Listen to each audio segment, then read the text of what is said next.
So if you take the period from 92 to today, I'd highlight three things, three key elements that I think have shaped where we are.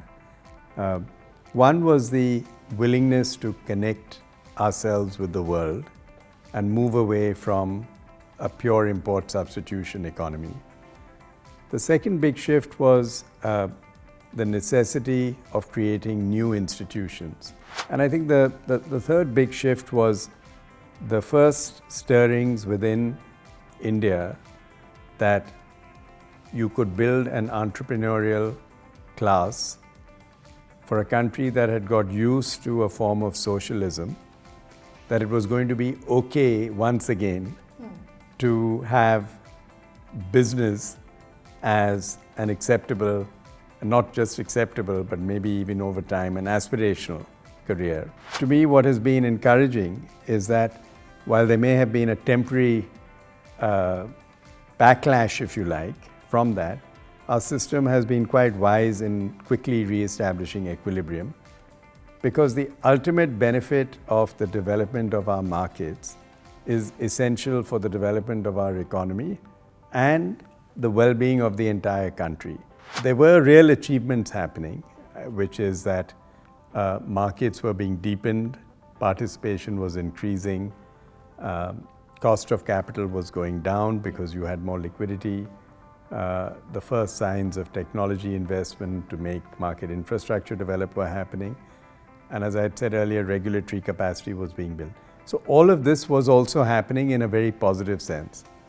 The Unit Trust of India made a tremendous contribution to financial savings and democratization of access to markets by bringing people from every village in the country to participate in a way that they might never have otherwise participated in wealth creation, because you are creating instruments that otherwise wouldn't exist, and you are doing it for people who should be sophisticated enough to understand what the risks are. So why should a nanny state or so I actually happen to think that policy frameworks or regulators should be bold enough to take a stand on these issues earlier rather than later. Ultimately, if on balance, the functional value of a so-called innovation is outweighed by the potential risks of misuse, it's better to call it out earlier.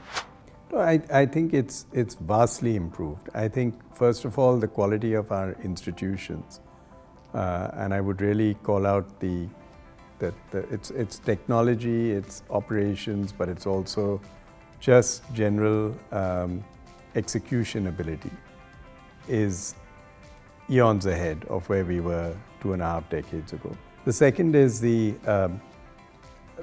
our ability to introduce thoughtful regulations which create boundary conditions and guide rails for how market intermediaries work. Because while market intermediaries are essential, again, we have had periods in recent history where market intermediaries were part of the problem as opposed to part of the solution.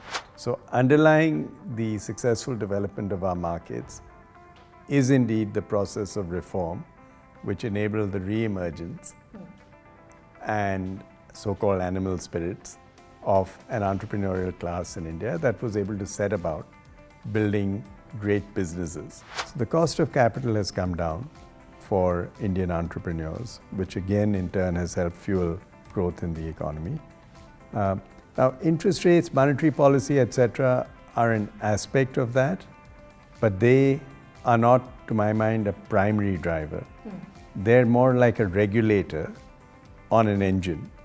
But the engine is essentially the process of building great companies and mobilizing capital for it.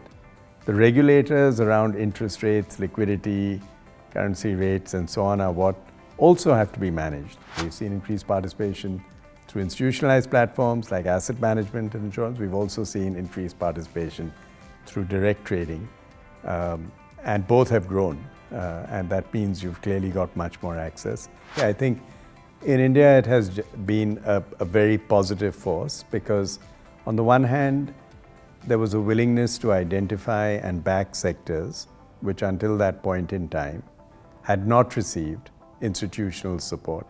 And so, the willingness to take a longer term view on relatively risky initiatives, but which might have long-term impact and benefit, is something that private equity was able to do.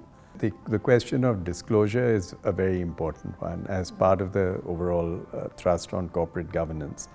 And shining a light and transparency is only a good thing. Today, there's a tremendous amount of really heightened expectations, actually, of what boards are expected to do, a desire for much more accountability, and a regulatory push to accelerate that.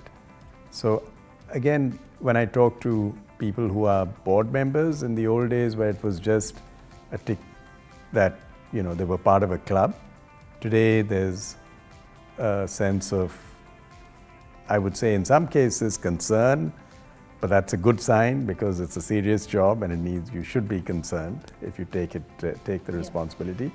But also a little bit of excitement around the ability to contribute meaningfully and therefore attract better people.